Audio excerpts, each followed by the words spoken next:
are very much our kids. And ever since they were, I think, 7 and 5, we've been giving them an annual trip to the snow, which we've just graduated from because now they're old enough to drive themselves. So it's also enabled us to build up passive income streams. So we have investment properties here in Sydney and in Melbourne, and it's given us a lifestyle that we really love.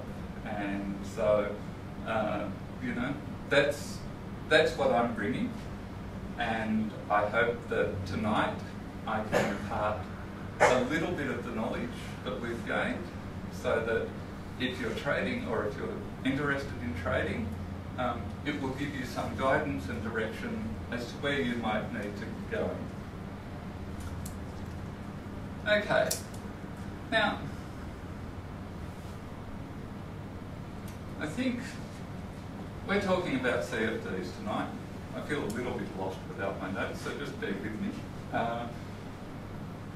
There are 3 types of providers in the CFD market. There's what's called a market maker, and market makers actually introduced CFD trading in Australia about 10 years ago.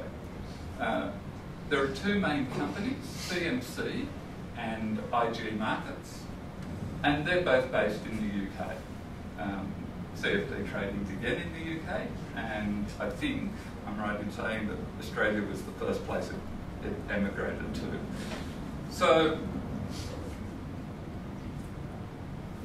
it arrived here, as I say, about a decade ago, and Australians took to it like a duck to water. Now, some of you I know haven't traded before, and you're probably wondering, what's the difference between a CFD or a contract for difference and owning a share? When you own a share, you actually own part of a company. So if you own, for example, Commonwealth Bank shares, you own some of Commonwealth Bank assets and you're entitled to some of their profits. If you own a CFD over the Commonwealth Bank, you don't actually own anything. All you've done is you've placed a bet. And I think that's why we love them so much, because we bet on anything. It's in our culture. I grew up in the country, and you know, you're sitting around in the hot summer days, and you'll see two flies on the wall. And it was so common to go, I bet you the one on the left flies off first. And the other guy would say, you're on, how much? You know, that was our culture.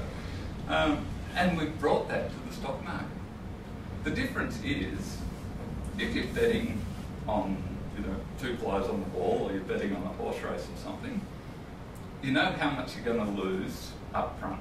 If you bet $5, then you'll either win or you'll lose your $5. With CFDs, they're highly leveraged. You'll put in $5 of your own money, and these guys, the market makers or the CFD providers, will give you another $95 for you to use. So suddenly you can bet $100, of which you only own 5, which means you can lose a lot more than what you've actually invested. So it's a bit of a trap. Now, coming back to our market makers actually dictate the price that you get. So theoretically, let's say you want to buy CFD over Commonwealth Bank, the price should be the same as what you could go and buy the Commonwealth Bank shares for, but they're not. And the market maker also has the right to accept or reject your purchase, your order. So really, the odds are all stacked in their favour. It makes it very hard for you to win as a trader if you're using a market maker. And so I'd recommend that if you want to trade CFDs, don't go with these guys. They're the biggest, they're the ones that advertise most, but they're certainly not the best. The next group is our normal stockbrokers. They've seen how popular these have become, and they've come up with a model called direct market access. And the difference with these is that if you want to buy your Commonwealth Bank, you place your order and the broker then goes and buys the shares, which they hold, so that it's a lot more transparent. You can actually see your order being placed in the market, you can see when it's filled, and you'll know then, what price you got. As I say, much more open system, much better. The third provider is actually the ASX, and they've only recently launched CFDs, but to me, these are the pick of the bunch. They're only offered on the top 50 stocks, so they're very liquid. They're regulated by the ASX, which none of the others are, and they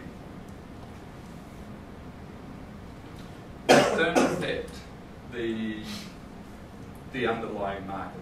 Part of the problem with the direct market access is if you place a really big order, then that can actually move the share price, whereas it doesn't matter how big an order you place with the ASX CFDs, it doesn't affect the share price at all.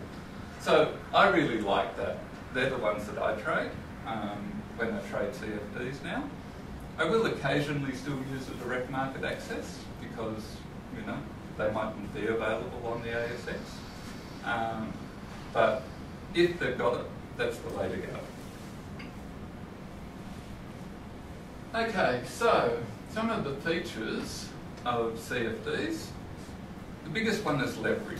As I said, you put in $5, they'll lend you 95. That makes it really easy, if you've got a small account, to get a decent sort of a position. There's also the ability to short sell the market. So that's selling something before you own it.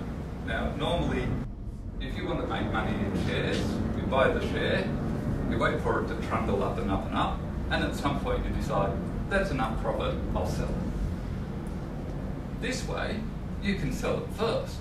And the beauty of selling it first is, there's this saying in the market, that the market goes up the stairs, ding, ding, ding, and down the elevator.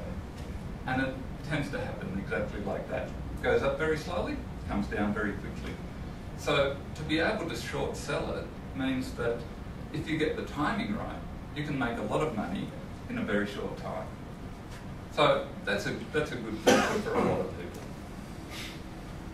And one of the other features, which all the CFD traders I know, only one actually uses this feature, but it's access to overseas markets. So here in Australia, pretty much limited to buying Australian shares, a few New Zealand shares, and that's about it.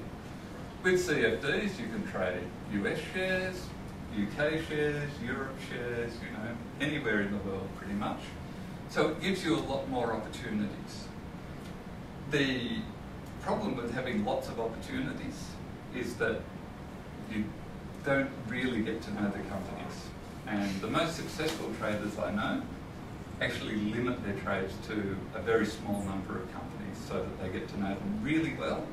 They know how the share price moves and they can capitalise on that. If you've got however many hundreds of thousands of companies around the world and you're taking pot shots, your chances are really, really limited.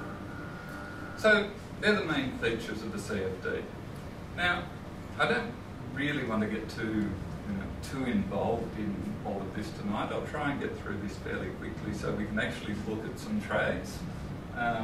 But there are some benefits to CFDs.